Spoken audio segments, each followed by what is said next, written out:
Hey guys, welcome back to another review here on Cinematic Disaster. As always, I'm your host Nick, and today I'm going to be reviewing the horror film Antlers.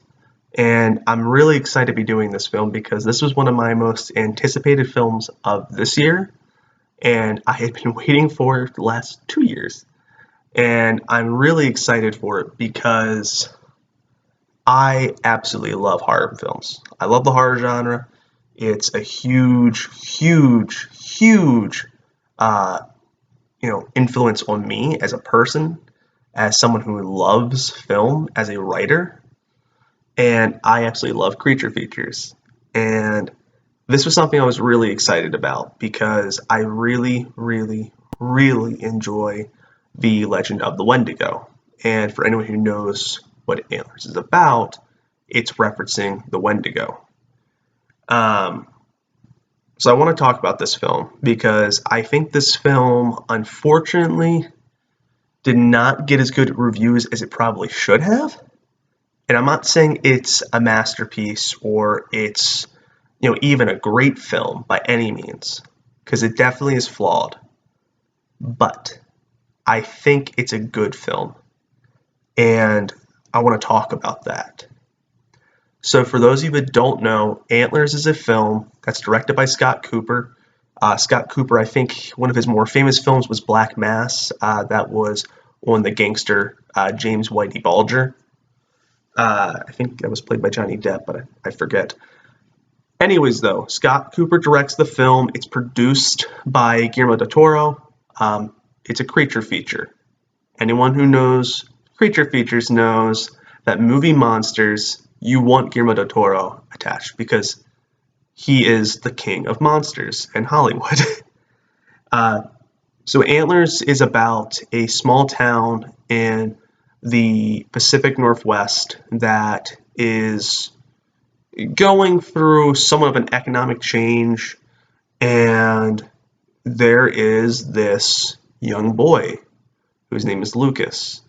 And Lucas appears to be showing signs that he's being abused. And his teacher is worried about him. And as we, the audience, follow Lucas's story, we start to see that things aren't quite as they seem.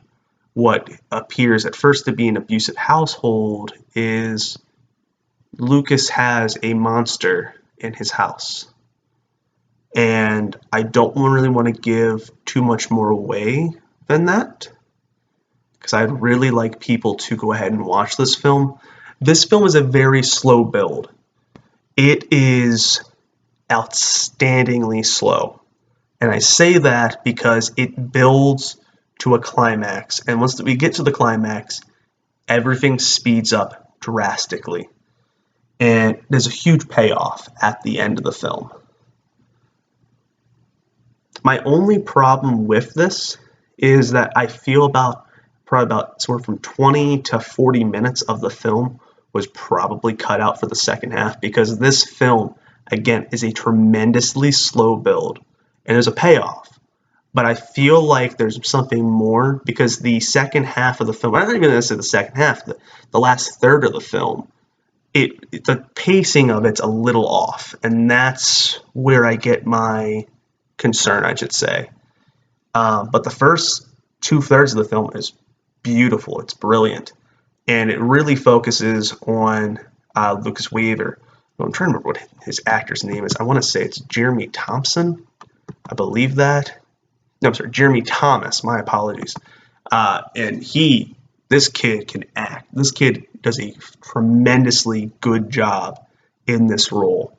I tend to be kind of hit or miss with child actors. I've either noticed they were really good in the role, or it's just kind of, they're there. You needed somebody to act. And this kid can fucking act. He really carries the film. The film follows through his point of view. And we have this teacher character, who I believe is played by Keri Russell, and her brother, who is the town sheriff, played by Jessie Plemons. I love Jessie Plemons. They do a really good job in this film. Their characters are both interesting, but Jeremy Thomas's performance as Lucas Weaver is what steals the show for me. And what this character has to endure during this film is really, really interesting and really, really powerful. Getting into more of the technical aspects of the film, the effects are great. CGI can be a little hit or miss at times, but for the most part, you can tell they really try to blend practical effects with CGI, and it works pretty well for the most part. My personal opinion when it comes to special effects is that that's how it should always be done. You should be using practical effects about 70 to 80% of the time, and then using CGI to touch it up to make it look better. Or, for things that you can't do with practical effects. But again, that's my personal opinion. But effects are great. The monster looks fucking wonderful. In the scenes where we can tell it's completely practical, perfect. Literally looks perfect. It's great. The writing for the film's pretty good. I like most of the dialogue. There's some pretty powerful monologues in this film.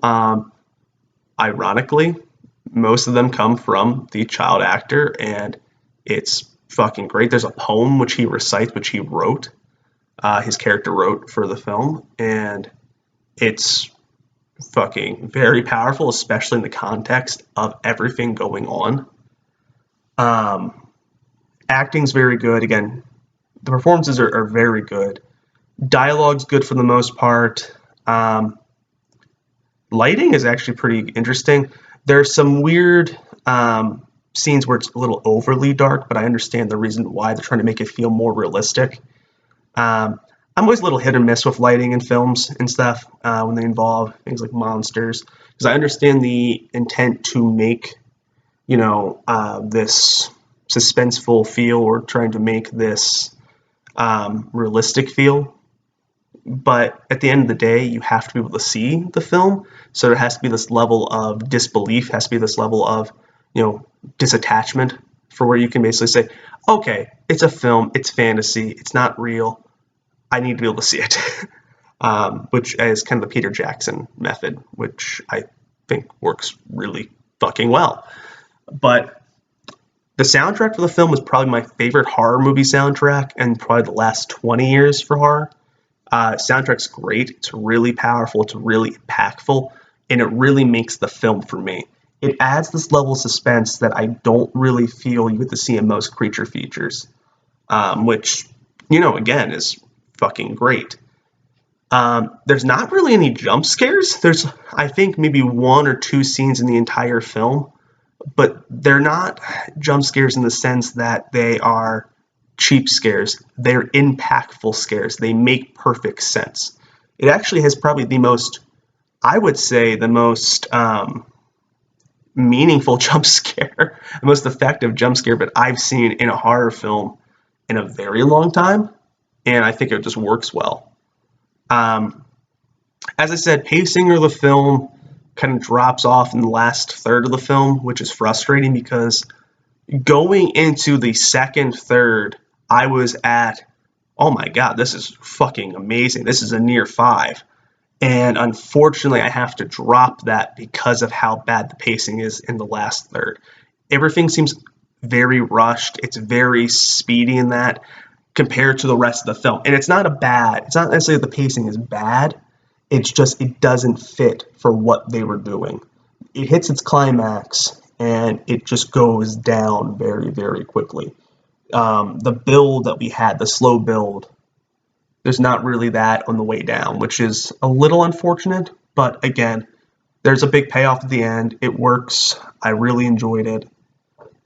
And yeah, that's that.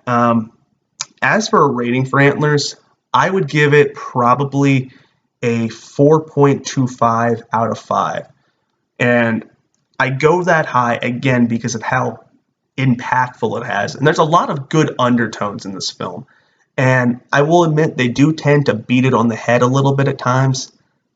But if you understand the legend of the legend of the Wendigo, and you understand what that means in American mythology, it makes sense to make these comparisons. It makes sense to draw, the things that they're saying, that they're trying, the messages that they're trying to get, the meanings. But, I think some people are probably going to look at this film and say, okay, this is a bit cliche, but again, you have to understand what it is you're taking, what the source material is that you are getting to make this film. And I don't know how many people are gonna, understand, the mythology behind the Wendigo, the lore behind the Wendigo, and go into this film and say, oh, that makes perfect sense. Which I think is why this film has some of the lower ratings than it probably should. But again, I really like this film. I think there's a lot to love about this film. And it's probably one of the best creature feature films and one of the better horror films that we've had in a good, probably, while. I think this is probably one of the best, probably the best creature feature film that we've had in the last 10 years. And it's probably one of the better horror films in the last 3 years. But that's that, guys. Again, my rating's a 4.25 out of 5. If you saw Antlers, let me know what you thought. I really enjoyed it. If you didn't like it, let me know. If you did like it, let me know. As always, if there's something else that you guys want to see on the channel, let us know in the comments. And, hey, we'll respond. But anyways, guys, this is Nick signing off. This has been another Cinematic Disaster Review.